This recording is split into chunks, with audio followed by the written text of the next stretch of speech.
예, 오늘부터는 사사기를 통해서 은혜와 진리를 나누겠습니다.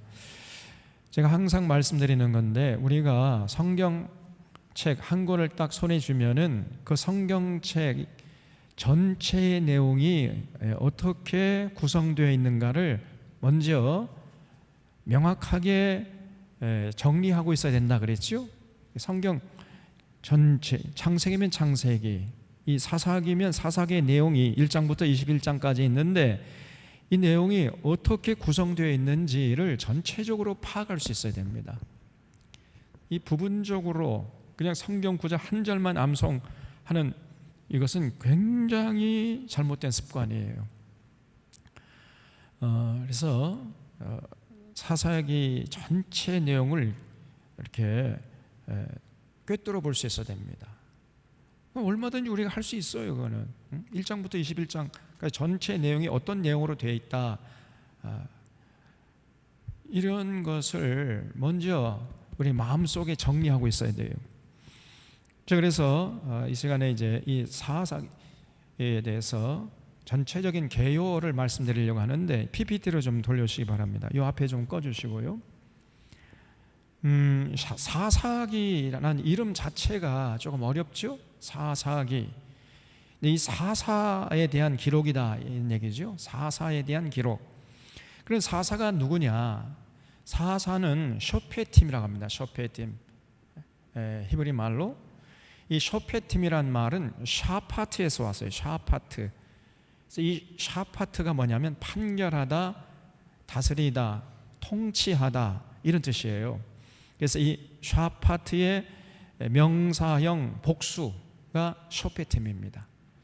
그래서 이거를 우리말로 번역하면 재판관들, 이거는 조금 부족해요. 재판관은 재판관인데 우리가 생각하는 재판관이 아니라 통치의 개념이 들어있어요. 여기에는 우리 오늘날 재판하는 사람들은 나라를 통치하지는 않잖아요. 그냥 재판만 할 뿐이지. 그러나 이 쇼페팀, 이 사사라는 사람들은요, 종교 권력과 정치 권력을 한 손에 틀어쥐고 나라를 다스리던 사람을 쇼페팀이라고 그래요. 사사라고 합니다. 사사. 그래서 그 당시에는 아직도 종교 권력하고 정치 권력이 분화되지 않은 이런 시대였기 때문에 한 사람이 종교 권력도 가지고 정치 권력도 가지고, 한 사람이 이 두 가지 권력을 다 손에 쥐고 나라를 통치하는 그런 시대가 있었단 말이에요. 그런 시대를 사사시대라고 하고, 그런 사람을 사사라고 그래요. 사사. 그래서 사사기는 여호수아가 이제 죽은 후부터, 우리가 여호수아 마지막 24장에서 이제 여호수아가 죽었잖아요. 110세에 죽지 않았습니까? 그 여호수아가 죽은 후부터 사무엘 전까지 약 400년간의 이스라엘의 역사인데, 이게 뭐냐면 타락의 역사예요. 분명히 여호수아가 죽기 전에 이스라엘 백성들 불러 모아놓고 너희들 내 앞에서 결단해라. 지금 이 땅의 신이든지 아모리 사람이 섬기던 신이든지 오늘날 너희 섬길 자를 택하라. 그러나 나와 내 집은 오직 여호와 하나님만을 섬기겠노라. 이렇게 말씀하면서 이스라엘 백성들에게 누구를 섬길 것인가를 선택하라고 그랬죠. 그때 이스라엘 백성들이, 아니 여기까지 우리를 인도하신 여호와 하나님을 섬기지 않고 우리가 누구를 섬기겠습니까? 여호와 선생님 걱정 붙들어 매세요. 우리가 반드시 여호와 하나님을 섬기겠습니다 라고 철석까지 약속했어요. 그래 놓고는 돌아서서는 안 지켰던 겁니다. 여호와를 섬긴다는 건 뭐예요?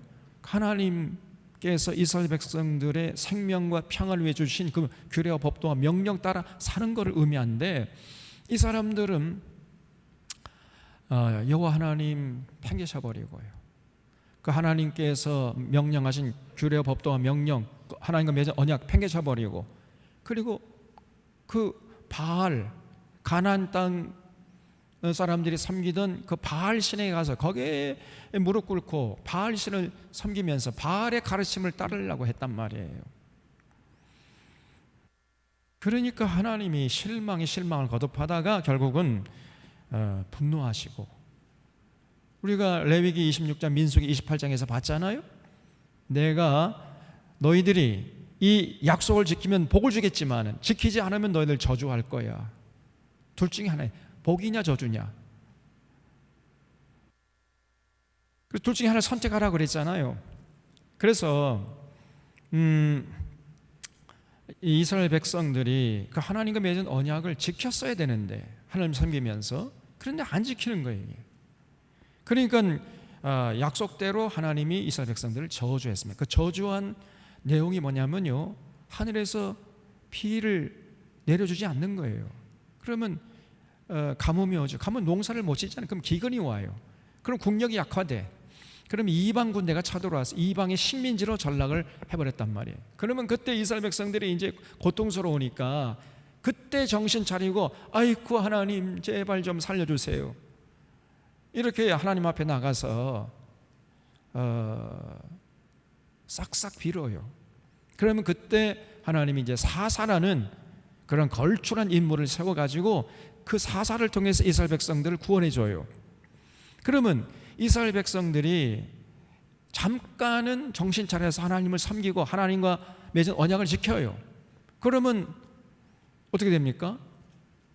그 언약이란 것 자체가 개인은 행복하고 사회는 평화롭고 국력은 강하도록, 그런 비결로, 그런 원리로서 주어진 것이 하나님의 언약 아니에요? 생명과 평안의 법이지 않습니까?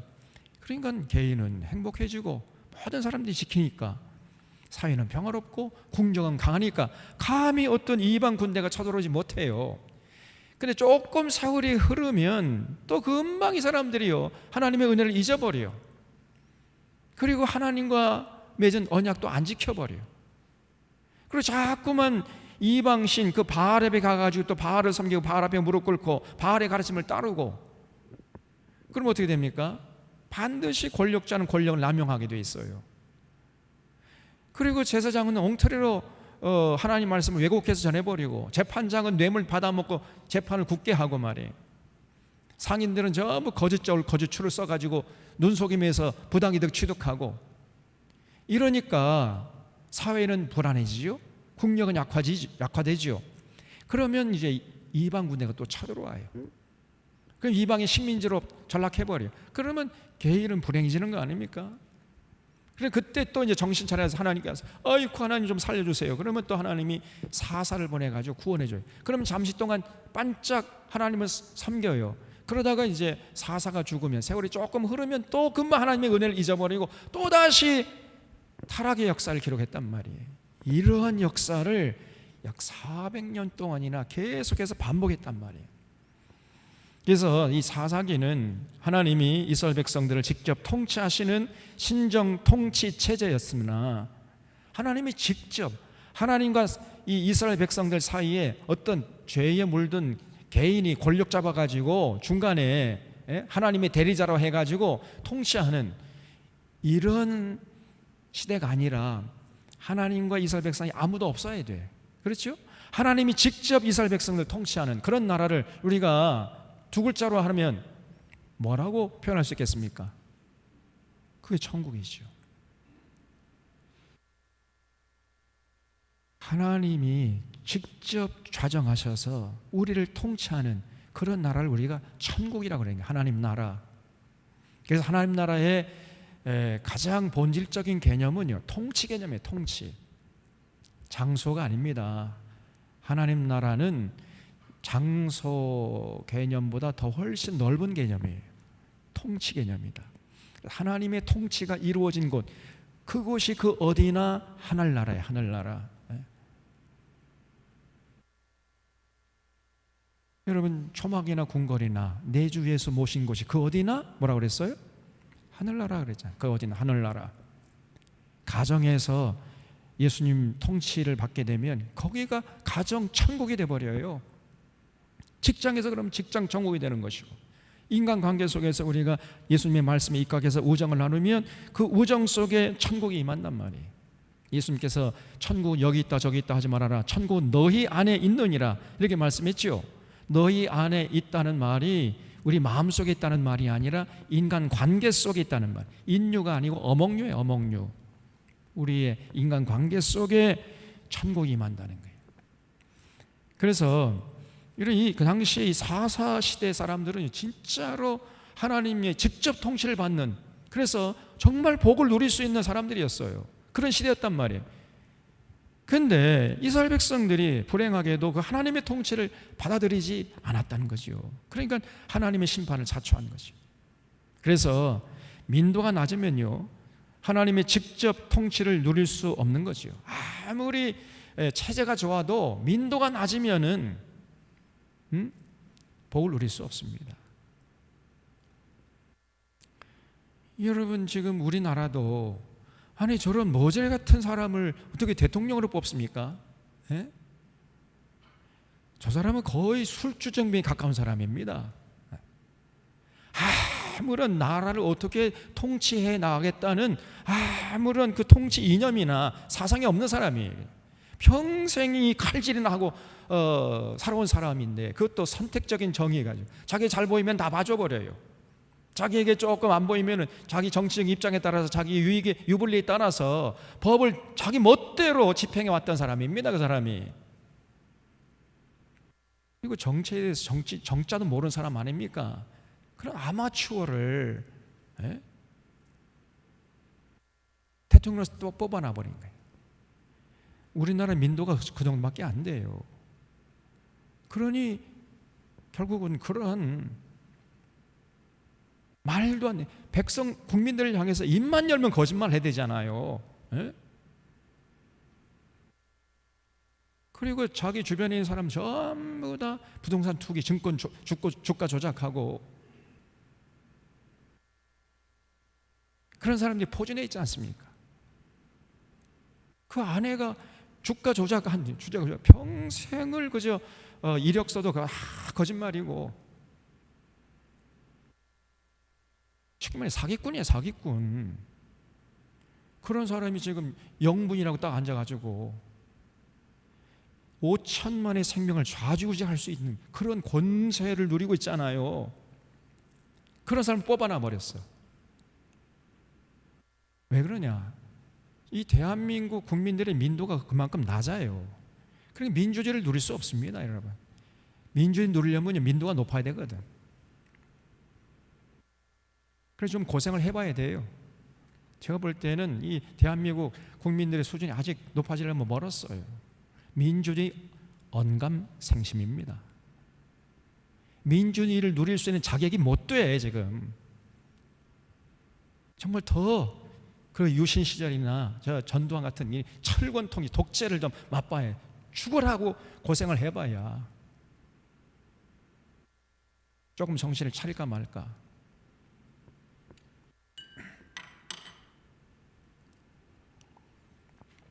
당시에 사사시대가 마찬가지였어요. 이스라엘 백성들의 수준이 너무 낮아요.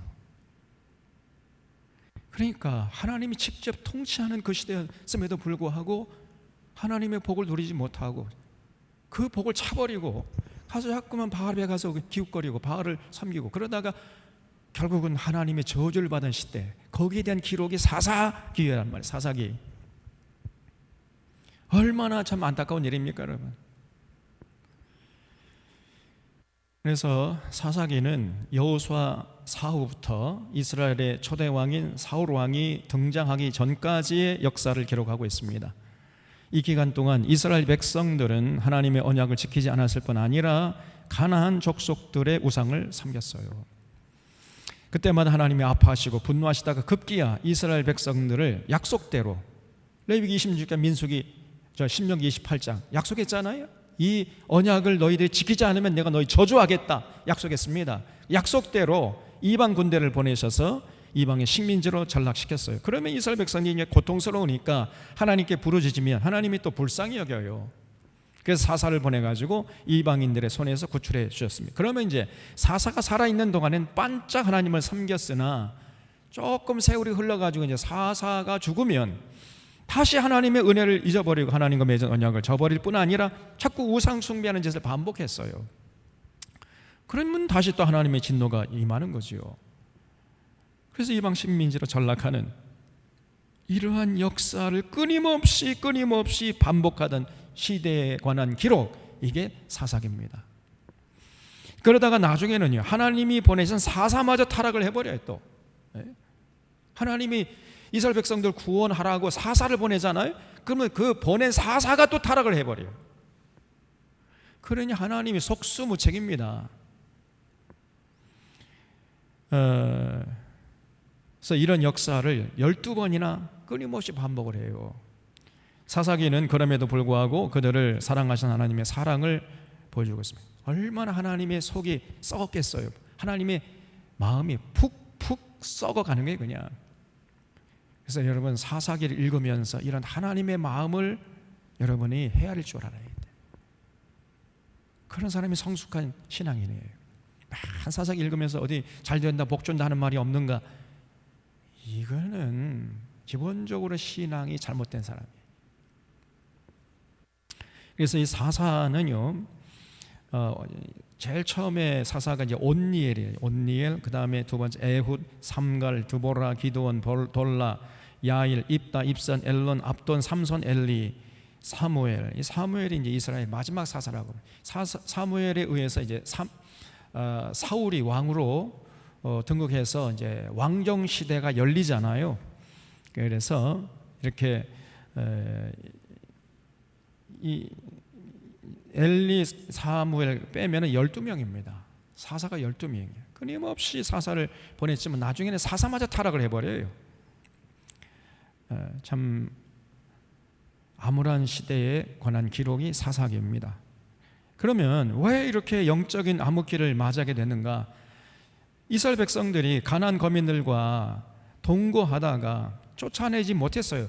일부분은 쫓아냈지만 또 일부분은 쫓아내지 못해가지고 동거하다가 그들을 동화시켜야 되는데 동화시키질 못하고 동화돼 버렸어요. 그냥 이게 불행의 씨앗이었던 겁니다. 그러면 왜 그 가나안 거민들과 동거하다가 동화시키지 못하고 동화돼 버렸느냐? 그 이유가 뭐겠어요? 몇 가지 이유가 있습니다. 첫 번째는 하나님의 큰 일을 본 목격자들. 그러니까 여호수아도 이제 돌아가시고 그 하나님의 큰 일을 본 장로님들도 다 돌아가셨잖아요. 그러니까 하나님에 대해서 증언해 줄 사람이 이제 사라져 버린 거죠. 그러니까 그 후대 사람들이 하나님이 어떤 분이신지, 자신들을 위해서 하나님이 얼마나 큰 일을 해 주셨는지를 전혀 모르고 있는 거예요, 그냥. 그러니 하나님을 섬길 리가 만무하죠. 그래서 후손들이 하나님과 자신들을 위해서 하신 큰 일을 알지 못했습니다. 그 왜 그러면 알지 못했는가? 뭐 목격자들이 돌아가신 것도 그 이유 중에 하나고, 또 하나 이유는 뭐냐면 여호수아가 안식년 초막절마다 성경 강좌를 실시하라는 모세의 명령을 지키지 않았어요. 그러니까 이 여호수아가 상당히 정말 정직하게 올곧게 자기의 사명을 감당했죠. 그래서 이스라엘 백성들 끌고 가나안 땅에 정착시키는 것까지는 잘했어요. 그리고 땅을 공평하게 분배하는 건 잘했습니다. 권력 남용하지 않고 정말 정직하게 공정하게 이스라엘 백성들 땅을 분배하고 가나안 땅에 정착시키는 이런 일을 잘했는데 딱 하나 부족한 게 있어요. 뭐냐면 모세가 분명히 유언을 남겼지요. 안식년이 되면 안식년 초막절에 온 백성들을 불러 모아가지고 남녀노소 심지어 이방인까지 불러 모아서 그 8일 동안에 성경 강좌하라 그러죠. 성경을 가르치고 당시 율법이니까 창세기, 출애굽기, 레위기, 민수기, 신명기 이거를 가르쳐서 여호와 하나님 경외하는 법을 알게 하라. 이렇게 유언을 남겼잖아요. 그래서 안식년 초막절마다 성경 강좌를 실시했어야 되는데 여호수아가 그 모세의 명령을 지키지 않은 겁니다. 성경 강좌 안 했어요. 그러니까 그 후대 사람들이 하나님이 어떤 분이신지 성경을 모르니까요. 알 턱이 있어야죠. 하나님께서 자신들 위해서 얼마나 큰 일을 해주셨는지 전혀 모르고 있었단 말이에요. 여러분, 성경을 모르면요 하나님이 어떤 분인지 어떻게 알 수 있습니까? 모릅니다. 그 하나님께서 자신들을 위해서, 우리를 위해서 무슨 일을 해주셨고 하나님의 성품이 어떻고 하나님의 계획이 뭐고 하나님께서 우리들에게 요구하신 건 뭔지 알 수가 없어요. 성경을 모르면. 참, 그런데 이 중요한 일을 여호수아가 안 해버린 거예요. 그리고 이제 또 하나 결정적인 실수가 뭐냐면 자신의 후계자를 세우지 않고 그냥 죽어버렸어요. 여호수아가. 그러니까 중구난방이에요, 그냥. 제자 양육을 소홀히 했다고 볼 수 있는 거죠. 그래서 결국은 이스라엘 백성들이 그만 가나안 거민들과 동거하다가 동화되어 버린 거예요. 그래 결국은 하나님에게 참 저주를 받는, 택한 백성들임에도 불구하고 복받기는커녕 저주받는 역사를 기록하고 말았던 것입니다. 이런 참 안타까운 시대에 대한 기록이 사사기예요. 자, 그래서 사사기의 파노라마를 우리가 살펴보겠는데 1장, 2장은 여호수아가 죽은 후에 과연 이스라엘 백성들이 어떻게 이제 살아갔는가, 죽은 후의 역사를 기록하고 있어요. 거기 보면 이제 이스라엘 백성들이 가나안 땅의 거민들에게 동화되어서 바알을 섬기는 이런 안타까운 모습이 기록되어 있습니다. 자, 1장 보세요. 사사기 1장. 여호수아가 죽은 후에 이스라엘 자손이, 그러니까 여호수아가 이제 하나님 품에 안겼어요. 110세로. 그러니까 죽은 다음에 이스라엘 자손이요, 여호와께 여쭈어 이르는데 우리 가운데 누가 먼저 올라가서 가나안 족속과 싸우리까? 이렇게 여쭤보니까 여호와 하나님께서 이르시되 유다가 올라갈지, 유다 지파가 먼저 올라가라. 그러니까 항상요, 매 산봉에 서는 지파는 유다 지파입니다. 항상 유다 지파는 산봉 지파야. 그래서 유다의 가문에서 훗날 누가 탄생하셨죠? 다윗. 그리고 그 다윗의 후손을 통해서 또 누가 탄생했습니까? 예수 그리스도. 그래서 하나님 나라를 위해서, 하나님의 일을 위해서 제일 먼저 앞장서는 그 지파가 유다 지파예요. 그래서 여러분, 하나님의 일이라고 하면은 둘째가 라면 서로 할 정도로 항상 앞장서려고 하는 이런 자세를 잃지 말아요. 그런 사람이 정말 지혜롭고 복된 사람이에요. 그 유다 보고 올라가래요, 하나님이. 그래서 유다가 이제 앞장섰다는 거죠. 유다가. 그래서 여기 3절에 유다가 그의 형제 시몬에게 이르되 내가 제비 뽑아 얻은 땅에 나와 함께 올라가서 가나안 족속과 싸우자. 그러면 나도 내가 제비 뽑아 얻은 땅에 함께 가리라 하니 이에 시몬이 그와 함께 가니라. 여기서 알 수 있는 게 뭐냐면요, 지금 여호수아가 12지파에게 땅을 분배할 때 정복한 땅만 분배하지 않고 정복하지 않은 땅까지도 합해가지고 같이 도매금으로 12지파에게 분배했다는 것을 알 수 있어요. 그러니까 12지파가 땅을 분배받을 때 점령한 부분도 있었지만 점령하지 못한 부분도 하나님께서 우리 지파에게 준 기업으로 받았단 말이에요. 무슨 말 이해가 되지요? 정복되지 않은 땅을 여호수아가 이스라엘 12지파에게 분배했다는 것을 여기서 알 수 있어요. 그러니까 유다가 이제 유다와 시몬 형제 아닙니까? 그래서 우리가 힘을 합해가지고 지금 우리가 분배받은 그 땅이 아직도 지금 가나안 족속들이 많이 있다는 거예요. 그래서 가나안 족속을 쫓아내는데 시몬 지파가 좀 도와주면 나중에 너희들 땅에 있는 그 이방 사람들 쫓아내는데 우리가 도와줄게, 좀 도와줘라. 이렇게 이제 부탁해서 같이 유다 지파하고 시몬 지파가 유다 지파 경내 안에 있는 이방인들 쫓아내는데 앞장섰다는 거예요.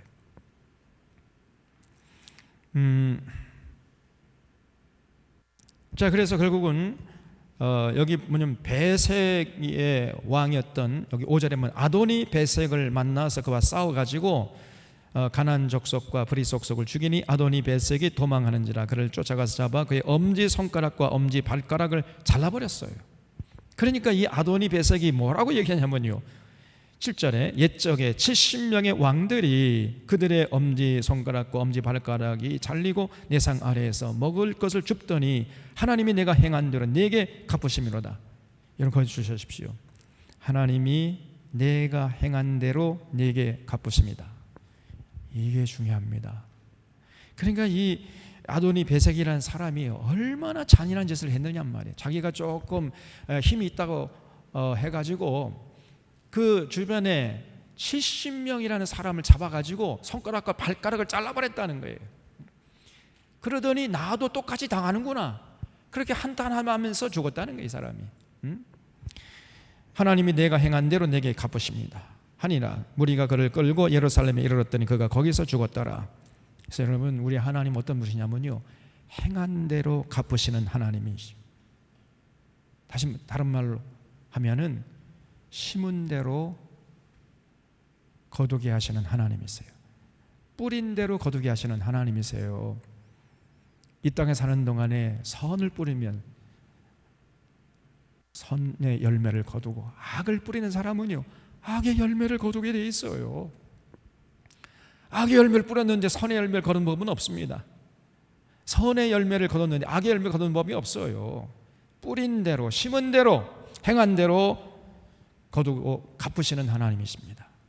그래서 여러분, 좀 여건이 좋고 좀 힘이 있을 때 자꾸 베풀어요. 시간과 재능과 물질, 주변 이웃을. 오늘 새벽 예배 때 말씀드렸잖아요.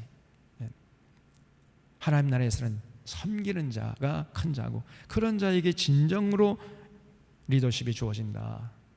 진정한 리더십, 권위, 진정한 권위는 어디서 나와? 수건에서 나온다. 수건, 섬김에서 나온다. 예수님께서 가르치셨잖아요. 그래서 여러분 올 한 해 자꾸만 내가 좀 높아지고 출세하고 더 돈 많이 벌고 떵떵거리 살고 이런 데 관심 갖지 마시고, 그거는 세상 사람들이 하는 거 아닙니까?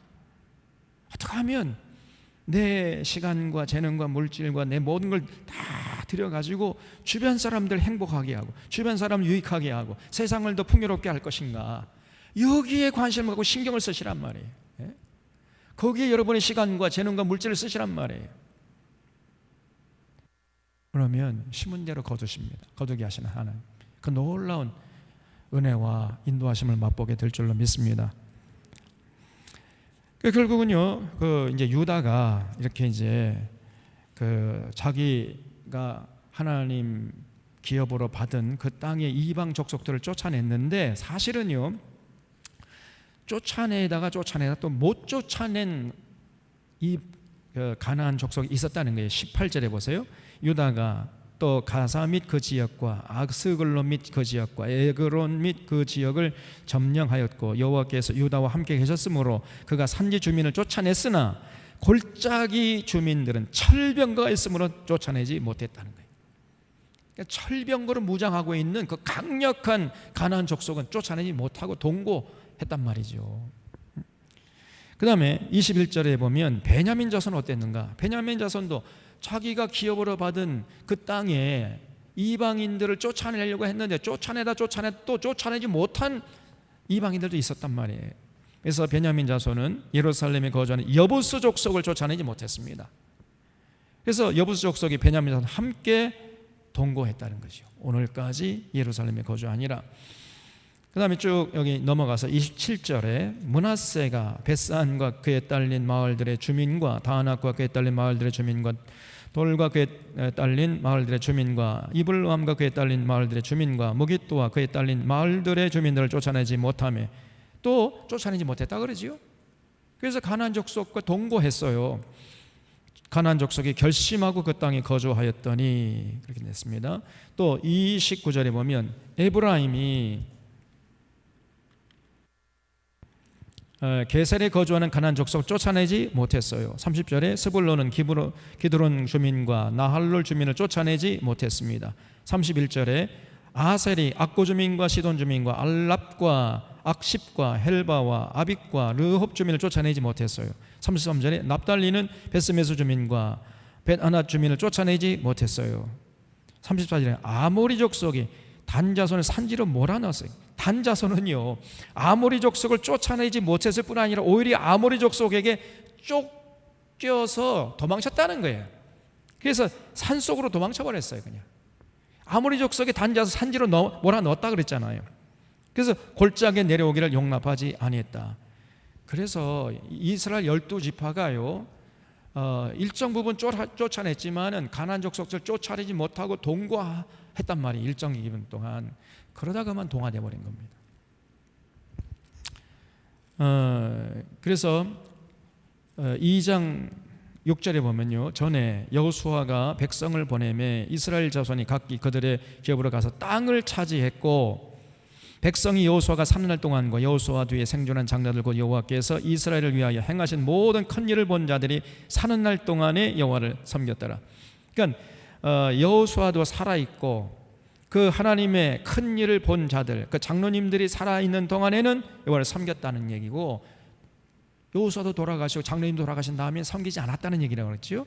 그래서 여호와 하나님의 큰 일을 본 자들이 사는 날 동안에만 여호와를 섬겼다. 만자를 붙이라 그랬죠. 7절 뒤에. 그러니까 장로님들이 다 하나 둘 돌아가신 다음에는 이스라엘 백성들이 섬기질 않았어요. 그러니까 여호와의 종 눈의 아들 여호수아가 110세의 죽음에 무리가 그의 기업의 경내 에브라임 산지 가스산 북쪽 딥나 헤레스에 장사했고, 그 세대 사람도 다 조상들에게 돌아갔고, 그 후에 일어난 다른 세대는 여호와를 알지 못하며, 그 보세요, 다 그 후대 사람들이 여호와를 알지 못했다 그랬잖아요. 알지 못하며 여호와께서 이스라엘 위해서 행하신 일도 알지 못했다. 그래서 여러분, 왜 알지 못했을까요? 여호수아가 율법을 안식년 초막절마다 가르쳐서 하나님 경외한 법을 배우게 하라 했는데 이걸 안 했단 말이에요. 다시 말하면 신앙 전수에 실패한 거예요, 여호수아가.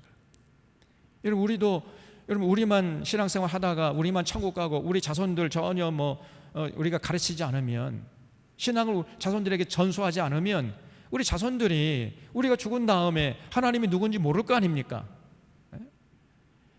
예수님이 우리를 위해서 하신 큰 일을 전혀 모를 거 아니에요.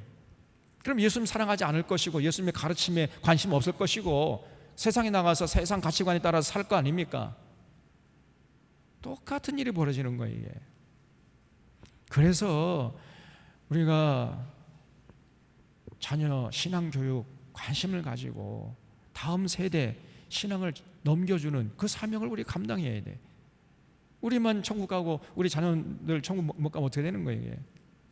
신앙의 대가 끊어지면 어떻게 되는 거예요? 거기에 관심을 가져야 됩니다. 그래서 전혀 이 다음 세대가 여호와를 알지 못하니까, 그래서 이스라엘 위하여 행하신 일도 알지 못하니까 어떻게 돼? 11절 곧바로 그냥 이제 우상 숭배하게 돼버려요. 이스라엘 자손이 여호와의 목전에 악을 행하여 바알들을 섬기며 애굽 땅에서 그들을 인도내신 그들의 조상들이 하나님 여호와를 버리고 다른 신들 곧 그들의 주위에 있는 백성의 신들을 따라 그들에게 절하여 여호와를 진노하게 하였으되 곧 그들이 여호와를 버리고 바알과 아스타롯을 섬기므로. 이 바알은 남신이고요, 아스타롯은 여신이에요. 그 바알과 아스타롯은 부부입니다, 부부. 이 가나안 사람들이 섬기는 우상들인데 바알은 남신이고 아스타롯은 여신이에요. 그 바알과 아스타롯을 섬겼으므로 여호와께서 이스라엘에게 진노하사 노력하는 자의 손에 넘겨주사 그들이 노력을 당하게 하시며 또 주위에 있는 모든 대적의 손에 팔아 넘기심에 그들이 다시는 대적을 당하지 못하였으며 그들이 어디로 가든지 여호와의 손이 그들에게 재앙을 내리시니 그건 여호와께서 말씀하신 것 같고 여호와께서 그들에게 맹세하신 것과 같아서 그들의 괴로움이 심하였더라. 복받기는 그냥 늘 그냥 가는 곳마다 하는 게 저주받았어요. 그 저주받은 원인이 뭐냐? 하나님을 모르고, 그러니 하나님과 맺은 언약 알 턱이 있어야죠. 그 지키지 않으니까 결국은 가는 곳마다 아무리 애를 써도 최선을 다해서 열심히 살아도 늘 그저 하나님의 저주가 함께하는 거예요. 다 그저 그냥 허덕이고, 조금 힘 있는 사람은 그냥 막 군림하려고 그러고, 힘 없으면 그냥 힘 없기 때문에 무시당하고 그냥, 그리고 함부로 쳐들어와가지고 강탈하고 약탈하고 수탈하고 겁탈하고 이렇게 가니까 그 나라가 평안할 리가 없잖아요. 국력이 강할 리가 없잖아요. 그러니까 결국은 이제 이방 족속이 쳐들어오는 거죠. 그래서 여기 16절에 보면요, 여기 18절부터 보겠습니다. 여호와께서 그들을 위하여 사사들을 세우실 때, 그래 괴로움이 심하니까 이스라엘 백성이 하나님께 부르짖을 거 아니에요? 그러면 이제 하나님께서 사사를 보내가지고 이제 사사를 세우실 때에는 그 사사와 함께 하셨고, 그 사사가 사는 날 동안에는 여호와께서 그들을 대적의 손에서 구원하셨으니 이는 그들이 대적에게 압박과 괴로움을 받아 괴롭게 함을 받아 슬피 부르짖음으로 여호와께서 뜻을 돌이키셨음이거늘. 그 사사가 죽은 후에는 그들이 돌이켜 그들의 조상들보다 더욱 타락했다. 더욱. 그래서 다른 신들을 따라 섬기며 그들에게 절하고 그들의 행위와 배역한 길을 거치지 아니했으므로 여호와께서 이스라엘에게 진노하여 이르시되 이 백성이 내가 그들의 조상들에게 명령한 언약을 어기고 나의 목소리를 순종하지 아니하였은즉 나도 여호수아가 죽을 때에 남겨둔 이방 민족들을 다시는 그들 앞에서 하나도 쫓아내지 아니할 것이다. 이렇게 하나님이 말씀하셨어요. 참 안타까운 일이죠. 그래서 여기 20절에 다시 보면요, 여기 하반절에 그들의 조상들에게 명령한 언약, 이게 뭐예요? 이게 시내산 언약이죠. 그 시내산 언약의 핵심이 뭡니까? 하나님 사랑하고 이웃을 사랑하면서 더불어 살아가라. 더불어. 권력자가 좀 자기 힘이 있다고 해가지고 권력을 남용해가지고 국민들의 군림해가지고 고의를 빨아먹고 그런 짓 하지 말아라. 상인들은 정직하게 장사하고 거짓적을 거짓줄을 쓰지 말아라. 재판장은 뇌물 받지 말고 재판을 정직하게 죄 있는 자에게 죄 있다 하고 죄 없는 자에게 죄 없다 하고 이렇게 해라. 이렇게 말씀했잖아요. 그렇게 살아가게 되면 하나님이 복을 주시겠다고 약속했는데 전혀 안 지켜. 이 사람들이 조상들에게 명령한 언약을 안 지켰단 말이에요. 어기고 나의 목소리를 순종하지 아니했기 때문에 나도 너희들과 약속한 대로 저주를 하겠다니. 저주를. 그래서 앞으로는 이방 민족들을 다시는 하나도 쫓아내지 않겠다. 그래서 22절에 이는 이스라엘이 그들의 조상들이 지킨 것 같이 나 여호와의 도를 지켜 행하나 아니하나 그들을 시험하리 함이라 하시니라. 여호와께서 이방 민족들을 머물러 두사 그들을 속히 쫓아내지 아니하셨으며 여호와의 손에 넘겨주지 아니하셨더라. 결국은요, 이스라엘 백성들이 결국은 가나안 족속과 동거하게 된 거죠. 3장의 4절 보면 남겨두신 이방 민족들로 이스라엘을 시험하사 여호와께서 모세를 통하여 그들의 조상들에게 이르신 명령들을 순종하는지 알고자 하셨더라. 그러므로 이스라엘 자손은 가나안 족속과 헷 족속과 아모리 족속과 브리스 족속과 히위 족속과 여부스 족속 가운데에 거주하면서, 그러니까 이 가나안 족속과 동거하다가 그들의 딸들을 맞아 아내로 삼고 자기 딸들을 그들의 아들들에게 주고 또 그들의 신들을 섬겼다는 거예요. 동화돼 버린 동화. 항상 세 가지 단어를 기억하라 그랬죠. 제가 세상에서 은둔도 기독교인이 나갈 방향이 아니에요. 그렇다고 세상에 나가서 동화되는 것도 기독교인이 나갈 방향이 아니고, 그래서 은둔도 아니고 동화도 아니요, 세상에 나가서 구별되게 살아야 돼요. 은둔 아니고 동화 아니고 구별. 항상 이걸 잊지 마셔야 돼요. 세상 한복판에 나가서 거기서 세상 사람들과 어깨를 나란히 하면서 살면서도 그들에게 동화되지 않고 그들을 동화시키는, 구별되게 살아야 돼요. 구별되게. 좀 뭔가 예수 믿는 사람들은 세상 사람들과 좀 다른 인생관, 다른 세계관, 다른 역사관, 다른 가치관, 다른 물질관을 가지고 살아야죠. 그래야 구별될 거 아닙니까? 예수님 너희가 세상의 빛과 소금이라 그랬어요. 그래서 그 사람들을 진리 가운데 끌어들여야 할 거 아니에요. 끌려가면 안 되고 끌어들여야지. 근데 이스라엘 백성은 끌려가 버렸어. 그래서 결국은 이 사람들이 이제 하나님의 저주를 받는 인생이 되고 말았단 말이에요.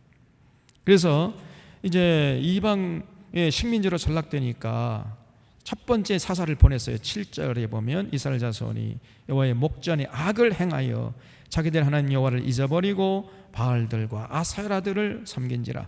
여호와께서 이스라엘에 진노하사 그들을 메소포타미아 왕 구산 리사다임의 손에 파셨으므로, 다시 말하면 메소포타미아 왕 구산 리사다임의 식민지로 전락했다는 거예요. 이스라엘 자손이 구산 리사다임을 8년 동안이나 섬겼더니 이스라엘 자손이 여호와께 부르짖음에, 여러분 이방의 식민지로 전락하면은 얼마나 고통스럽겠습니까? 우리가 일본의 식민지로 전락돼가지고 36년 동안 살았잖아요. 그때 정말 죽을 고생하지 않았습니까? 여러분, 그 가난한 사람들, 옛날에 우리 선조들이 똥구멍이 찢어지도록 가난하다 그런 얘기 했죠. 그게 사실입니다. 왜 똥구멍이 찢었을까요? 일본 놈들이 전부 다 우리가 농사 지어놓으면은 소작료로 다 7할 8할 걷어가 버렸어요. 10가마 농사 지어놓으면 70% 80%를 소작료로 걷어가 버렸다니까. 그러면 여러분 2가마 3가마 가지고 어떻게 1년을 먹고 삽니까? 그러니까 이제 보리 팰 때가 되면은 이제 춘공지가 왔죠. 그러면 이제 먹을 게 없으니까 배가 고프니까 산에 올라가서 칡풀이 깨먹고 소나무 껍질 벗겨가지고 그걸 이제 소나무 껍질 벗기면은 그걸 이제 말려가지고 그냥 그대로 못 먹으니까 그걸 또 갈아요. 갈아가지고 물 타가지고 걸쭉하게 만들어가지고 이제 그걸 이제 먹습니다. 배가 고프니까. 그러면 그게 윗속에 들어가면 그게 소화가 되겠습니까? 소화가 안 돼요. 그게 똘똘 이렇게 뭉쳐. 그거를 이제 또 빼내려면요, 힘을 그냥 엄청나게 써야 돼. 그럼 그게 나오려고 하면 똥구멍이 찢어지는 거야. 그래서 똥구멍이 찢어지도록 가난했다, 그런 얘기가 나온 거예요, 여러분. 네?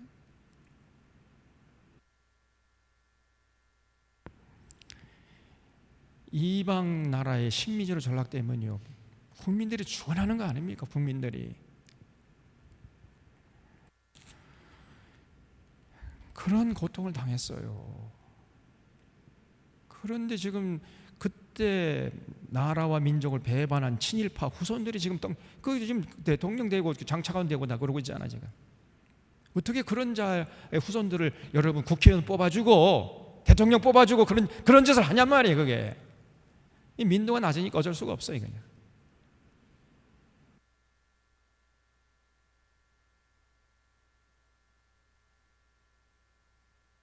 그 이명박이라는 사람은 나는 뼛속까지 친일이다, 친미다, 뭐 이런 말을 서슴없이 내뱉고 말이에요. 예?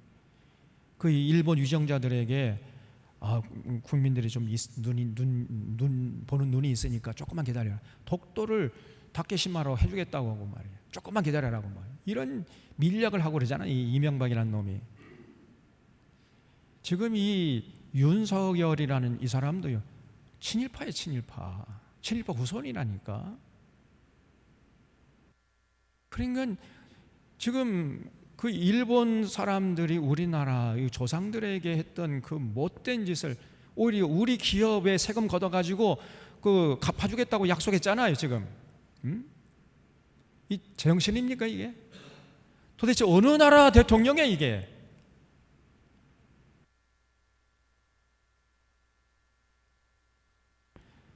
일본 편에 서서 일본을 유익하게 하는 짓을 하고 있어요 지금.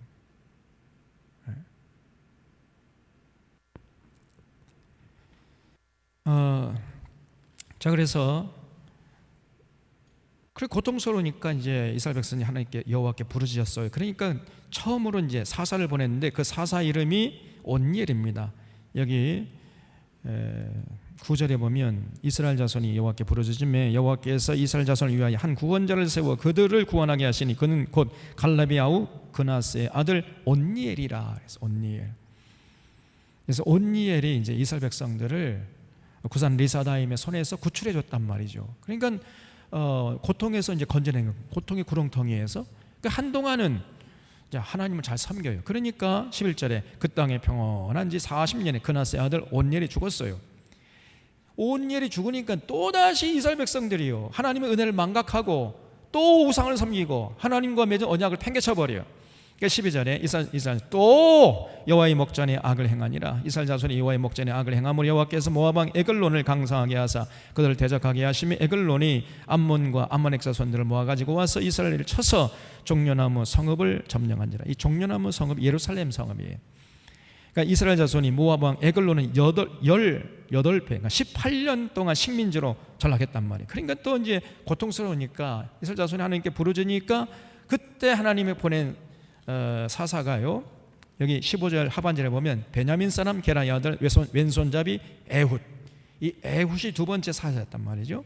그래서 에훗에 의해서 이제 이스라엘 백성들이 식민지에서 구출함을 받았다는 겁니다. 그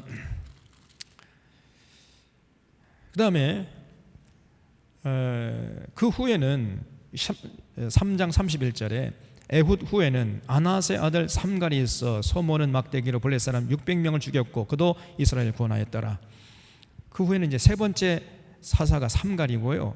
그 다음에 4장 1절에 보면 이제 에훗이 죽은 다음에 이스라엘 또 여호와의 목전에 악을 행해.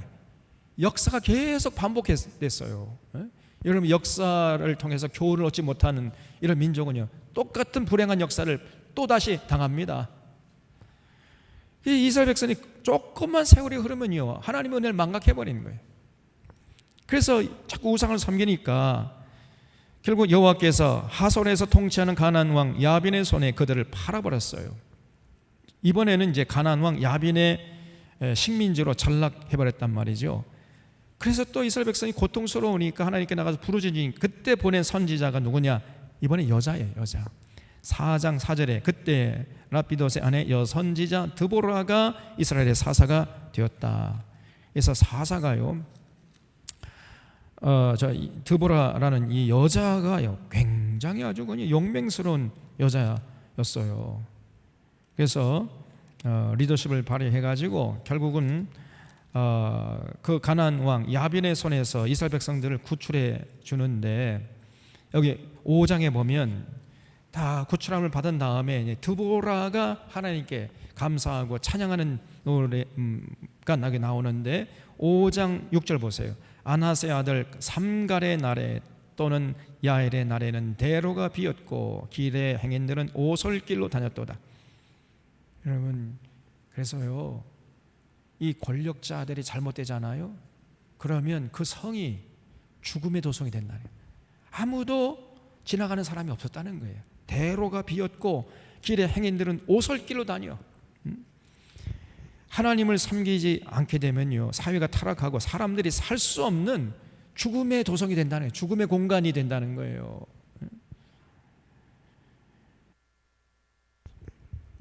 그래서 여러분, 하나님 제대로 섬기는 게 중요한 것입니다. 그래서 이스라엘에는 마을 사람들이 그쳤으니 나 드보라가 일어나 이스라엘의 어머니가 되기까지 그쳤도다. 이스라엘 사람 백성들, 마을 사람들이요, 개미 새끼 한 마리 찾아볼 수 없을 정도로 적막강산이 됐다는 거예요. 그 정도로 이스라엘 백성들이 고통이 심했다는 거죠. 그래서 여러분, 이 참 위정자 잘 만나는 것도 복입니다. 그래, 지금 우리가 위정자를 뽑을 수 있는 그런 시대에 살고 있잖아요. 제대로 잘 뽑아야죠. 어떻게 저런 망나니 같은 사람을 대통령 뽑아놨으니 말이에요. 그래서 정말 이 국민들이 고통을 당하면 지금 올해가 지금 더 많은 전문가들이 예상할 때 정말 이제 어려움이 예상된다고 걱정을 많이 하고 있어요. 자, 그래서 여기 8절에 보시면은요, 무리가 새 신들을 택하였으므로 그때에, 여기 새 신들, 그거 줄 쳐주세요. 새 신들이 뭐예요? 우상을 섬겼다는, 우상. 가나안의 우상, 그게 새 신이에요. 새 신들을 택하였으므로 그때 전쟁의 성문에 이르렀으나 이스라엘의 4만 명 중에 방패와 창이 보였던 곳. 무슨 말이에요? 지금 이스라엘 백성들이 우상을 섬기니까 결국 국력이 약화될 거 아니에요? 그 이방 군대가 쳐들어왔는데 이스라엘 군인 중에 4만 명 중에 방패와 창을 가진 사람이 단 한 사람도 없었다는 거예요. 무슨 말이죠? 전쟁에서 이길 수 있을까요? 예? 아니, 4만 명 군인 중에 방패와 창을 가진 사람 한 사람도 없는데 이방 군대가 쳐들어와서 이길 수 있을까요? 없을까요? 어떻게 이깁니까? 예? 그 정도로 엉망진창했다는 거예요, 이스라엘이. 그때 일어나서, 분연히 일어나서 나라를 구한 여자가 드보라라는 거예요, 드보라. 자, 정말 안타까운 일이죠.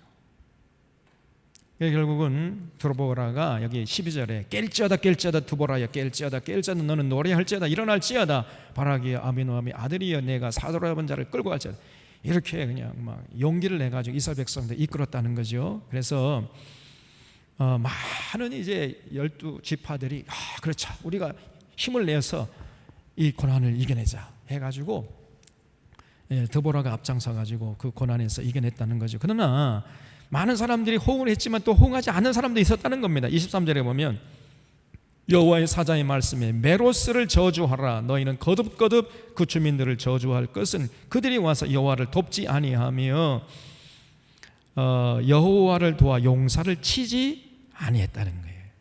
그러니까 드보라를 돕지 않는 이런 사람들도 있었다는 겁니다. 나쁜 사람들이죠. 나라가 지금 위중에 빠져 있는데 그저 자기 한 몸 편하라고 말이에요. 전혀 역사에 관심이 없어요. 무관심하고 무지하고 오히려 또 엉터리짓만 하고 있단 말이죠. 오늘 한국교회처럼.